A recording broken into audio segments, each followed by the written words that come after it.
Welcome. இன்னைக்கு நம்ம இந்த வீடியோவில் என்ன பார்க்க போறோம்னா தோசை ஹாட் பேன் யூஸ் பண்ணி எப்படி செய்யணும்னு பார்க்கலாம். ஸோ ஃபர்ஸ்ட் குக்கரை ஹை ஃப்ளேமில் அந்த preheating simple roasting simple வர வரைக்கும் நம்ம ஹை ஃப்ளேமில் வச்சுருக்கேன். ஆல்மோஸ்ட் இது பக்கத்தில் வரப்போகுது. நம்ம ரீச் ஆனதும் தோசை ஊற்ற ஆரம்பிச்சிடலாம். இப்போ பாருங்க, ரோஸ்டிங் சிம்பிள் வந்துருச்சு. இப்போ நம்ம தோசை ஸ்டார்ட் பண்ணிடலாம். எம்டி பாட், சும்மா கொஞ்சமாக ஆயில் கிரீஸ் பண்ணிக்கிறேன். இதில் வந்து நம்ம இப்போ ஃப்ளேமை நான் கம்மி பண்ணியிருக்கேன்.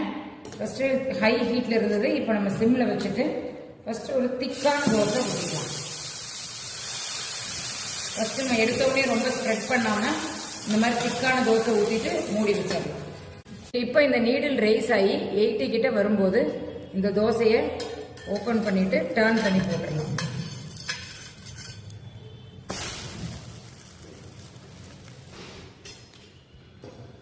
ஸோ இப்போ இந்த தோசையை பாருங்க எவ்வளோ ஈஸியாக வருதுன்னு. இது ஃபர்ஸ்ட் தோசை மட்டும் இப்படி கொஞ்சம் திக்காக விட்டுக்கலாம். இப்போ நெக்ஸ்ட் இந்த இதை வந்து பேனை க்ளீன் பண்ணிவிட்டு நம்ம நார்மல் தோசை ஆட் பண்ணிக்கலாம். இப்போ நம்ம ஃப்ளேம் எல்லாமே சிம் ஃப்ளேமில் தான் இருக்குது. இப்போ இந்த பேப்பர் இல்லைன்னா வெங்காயம் அந்த மாதிரி எதை வச்சு வேணாலும் இதை நீங்கள் க்ளீன் பண்ணி எடுத்துடலாம். இப்போ இந்த ஆனியனை வச்சு ஜஸ்ட் இந்த மாதிரி தேய்ச்சி விட்டுக்கோங்க. தேய்ச்சி விட்டோன்னா நல்லா கொஞ்சம் இந்த தோசை நல்லா மணமாகவும் இருக்கும், ஒன்றோட ஒன்று ஒட்டாமல் ஈஸியாக வரும். ஸோ நெக்ஸ்ட்டு தோசை நீங்கள் நார்மலாக தோசை விடுற மாதிரி நம்ம ஸ்ப்ரெட் பண்ணிக்கலாம். பட் தோசை வந்து சைஸ் ஹாட் பேனோட சைஸுக்கு அந்த மாதிரி தான் வரும். இப்போ இதை மூடி வச்சிடலாம். 80 வருது, அதே மாதிரி இந்த மாதிரி இதை சுற்றி ஸ்டீம் வருது. இப்போ நம்ம இந்த தோசையை திருப்பி போட்டுடலாம்.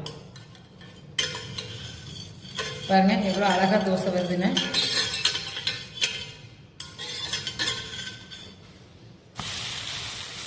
ஸோ இப்போ இந்த மாதிரி இதில் நீங்கள் ஆனியன் தோசை, பொடி தோசை, அந்த மாதிரி எந்த தோசை வேணாலும் ஆயிலே இல்லாமல் நம்ம செய்ய முடியும். நான் ஒரு ட்ராப் ஆயில் கூட நான் ஆட் பண்ணல, ஆயில் தடவுனதோட சரி.